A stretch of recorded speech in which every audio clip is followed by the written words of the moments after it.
How to screen record. കുറച്ച് ധൈര്യം കാണിക്കട്ടോ. പിന്നീട് അതിൽ വേഗം തന്നെ നമ്മൾ ആ ഒരു ഫോൺ എടുക്കാതെ ഫോണിൽ റേഞ്ചും കാര്യങ്ങളൊന്നുമില്ല. എന്നാലും ഒരു വോയിസ് മെസ്സേജ് ഉണ്ടാക്കുന്നുണ്ട്. ആ ഒരു മെസ്സേജ് പോലീസിലേക്ക് സെൻഡ് ചെയ്യണം. എന്നാലും ഫോണിലേക്ക് ഒരു കട്ട റേഞ്ച് വന്നിട്ടുണ്ടെങ്കിൽ ഇത് എപ്പോഴെങ്കിലും സെറ്റ് ആയി പോകും. ഇനി മുന്നോട്ടേക്ക് എന്താ സംഭവിക്കാൻ പോകുന്നതെന്ന് അറിയില്ല. ആ ഒരു സിറ്റുവേഷനിൽ ചെയ്യാൻ കഴിഞ്ഞില്ലെങ്കിൽ അതുകൊണ്ട് നേരത്തെ തന്നെ ഇപ്പൊ തന്നെ അതിൽ ഇത് ചെയ്തു വെച്ച് എന്നിട്ട് നേരെ താഴേക്ക് വരികയാണ്. എല്ലാവരും പറയുന്നുണ്ട്, അതായത് ഈ ജനലിലൂടെയാണ് അറ്റാക്കും കാര്യങ്ങളൊക്കെ നടക്കുന്നത്. പരമാവധി ഇതൊന്ന് അടച്ചു വെച്ച് നിങ്ങൾ സുരക്ഷിതമായിട്ടിരിക്കും. പേടിയൊക്കെ കുറച്ച് കുറയ്ക്കും. ഇതേ സമയത്ത് തന്നെ സാറ് ഇളയ മകളാണ് ഇവരുടെ മുന്നിൽ വെച്ച് മരണപ്പെട്ടത്. ആ ഒരു ആവശ്യത്തെ ഏതൊരു അമ്മയ്ക്ക് സഹിക്കാൻ കഴിയും. നിലവിളിച്ച് കരയാണ്. കരഞ്ഞ് അവസാനം ആ ഒരു സ്ത്രീ തളർന്നു പോകുന്നുണ്ട്. ഇപ്പൊ പൗളും സാറ് എടുക്കാണ് നമുക്ക് മുകളിലേക്ക് പോകുന്നുണ്ട്. സാറ് മുകളിലേക്ക് എത്തി. ഈ കാര്യം കുറച്ച് നേരം വിശ്രമിച്ച് സാറ് ഞാൻ താഴേക്ക് പോയിട്ട് വരാന്ന് പറഞ്ഞിട്ട് സാറെ ആ ഒരു മുറിയിൽ കിടത്തിയിട്ട് പൗള് താഴേക്ക് പോകും. ഇതേ സമയത്ത് തന്നെ സാറെ കിടത്തി ആ ഒരു പെട്ടിന്റെ അടിയിൽ മുഖം കൊണ്ട് വെച്ച ആ സൈക്കോ അതിൽ ഒരുത്തനുണ്ടായിരുന്നു.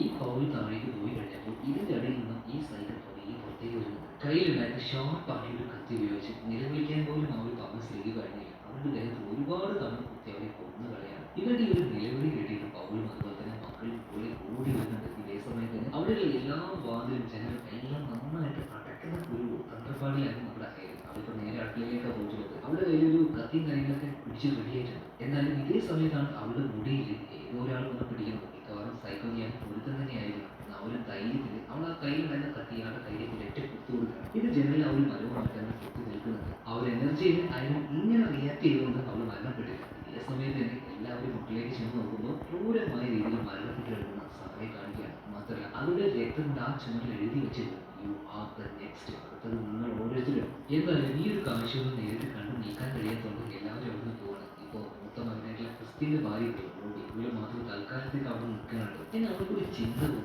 ഇനി എന്നാലും ആ ഒരു കൊലപാതകം ഈ റൂമിൽ തന്നെ എന്തെങ്കിലും അവൾ ചുമ്മാ ഒരു സംശയം തോന്നിയിട്ട് വെറുതെ ഒന്ന് കട്ടിന്റെ അടിയിൽ നോക്കണം. വിചാരിച്ചതുപോലെ തന്നെ ആ കില്ലർ അവിടെ ഉണ്ടായിരുന്നുണ്ട്. അവന്റെ ഒരു മുഖംമൂടി കോലം ഇതെല്ലാം കണ്ട സമയത്ത് റൂബി ആരും വിളിക്കുകയാണ്. എന്നാൽ അവിടെ വെച്ച് ആ ഒരു സൈക്കോയ്ക്ക് റൂബിയെ കൊല്ലാൻ കഴിയില്ല. ഇതിന് പകരം റൂബി എന്താ ചെയ്യുന്നത്, താഴെ കൂട്ടി വരുന്നുണ്ട്. അത് ആരും വിളിച്ചോളൂ, ഒരു നിമിഷം പോലും ഞാൻ ഇവിടെ നിൽക്കില്ല എന്ന് പറഞ്ഞിട്ട് മെയിൻ ഡോർ തുറന്നുകൊണ്ട് അവൾ ഓടുകയാണ്. അവിടെ അവർ കമ്പിയെല്ലാം കെട്ടി വെച്ചിട്ടില്ലേ, അത് നേരത്തെ ഉണ്ടെന്ന് അറിയുന്നത് കുനിഞ്ഞുകൊണ്ടാണ് ഈ ഒരു കമ്പി ഒന്നും നോക്കാതെ Record screen.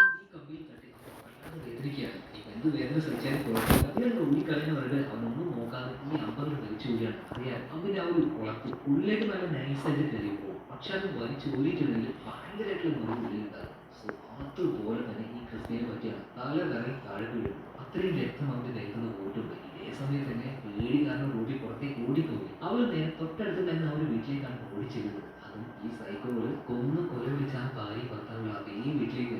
എന്തായാലും അങ്ങോട്ടേക്ക് ചെന്നിട്ട് റൂബി ഉള്ളിൽ ആളെ കാണുന്നത് വാതിലിങ്ങനെ തട്ടി വിളിക്കുന്നുണ്ട്. ഒരുപാട് തവണ സഹായം ചോദിക്കുന്നുണ്ട്. എന്നാൽ യാതൊരു രീതിയിലും ഇയാൾ റെസ്പോൺസ് ചെയ്യുന്നില്ല. റൂബിക്ക് അറിയില്ലല്ലോ ഇയാളുടെ അവസ്ഥ എന്താണ്. ഇതേ സമയത്ത് ഉള്ളിലുണ്ടായിരുന്ന ഡ്രേക്ക് പറയാണ്, എന്തായാലും നിങ്ങൾ എല്ലാവരും ഇവിടെ ഇരിക്കും, ഞാൻ എങ്ങനെയെങ്കിലും ഒരു പുറത്തു പോയി നോക്കട്ടെ, കാറോ കാര്യങ്ങളോ സഹായത്തിന് ആരെങ്കിലും എന്നെ കിട്ടുമെന്ന് നോക്കിയിട്ട്. പയ്യൻ പറയണ ഡ്രേക്ക് നന്നായിട്ട് സൂക്ഷിക്കണം. അവന്റെ കയ്യിൽ ഒരു കത്തി കൊടുക്കുന്നുണ്ട്. ഇതേ സമയത്ത് തന്നെ റൂബിയെ കാണിക്കണം ആ അയൽവാസിയുടെ വീടിന്റെ വാതിൽക്ക് അവൾ അങ്ങനെ നിൽക്കുമ്പോൾ ഗ്ലാസ്സിൽ ഒരു റിഫ്ലക്ഷൻ അവർ കാണുന്നത്. സൈക്കോ മുഖം മൂടിയിട്ട് വന്നിരിക്കാൻ ഒരൊറ്റ ചവിട്ടാണ് അവൾ ആ ഒരു ഗ്ലാസിന്റെ അകത്തുകൊണ്ട് അവൾ ഉള്ളിലേക്ക് ചെന്ന് വീഴുന്നത്. അപ്പോഴാണ് റൂബി ഇത്രയും നേരം വിളിച്ചുകൊണ്ടിരിക്കുന്ന ആ ആളുടെ യഥാർത്ഥ കോലം കാണുന്നത്. പകുതിയോളം വെട്ടി മുറിച്ചിരിക്കുന്നത്. അയാളുടെ ആ ഒരു ബോഡി മാത്രമാണ്.